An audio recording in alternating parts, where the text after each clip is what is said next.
Est-ce que vous avez une idée de l'époque des séjours de Bach à Dresde?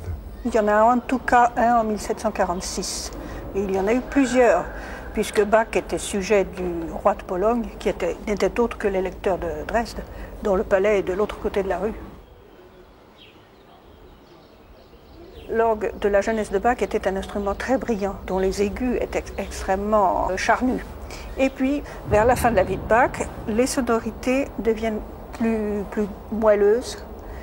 Et cet orgue-là présente un peu moins de brillant que les orgues d'Allemagne du Nord.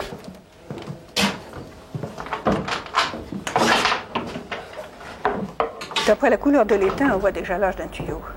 D'après la façon dont le bois est travaillé, on voit aussi l'âge d'un tuyau. Chaque facteur d'orgue aussi a ses petits trucs personnels. Et très peu les dévoilent, leurs trucs personnels, et les gardent pour eux-mêmes. Je pense que c'est un instrument que Bach a dû jouer. Oui, c'était à l'époque où Bach et Silbermann étaient en bons termes. Et certainement, Bach est venu jusqu'à Röthen, nous ne sommes qu'à 10 km de Leipzig.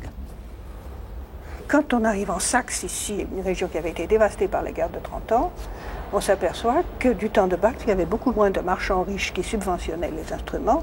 Et les instruments sont plus petits, parce qu'on n'avait pas assez d'argent pour construire des énormes instruments comme ceux de Hambourg ou de Haarlem ou d'Amsterdam.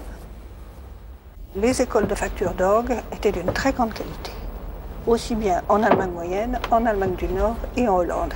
On trouve les beaux instruments dans des régions où il n'y a pas eu trop de guerre et pas trop de révolution.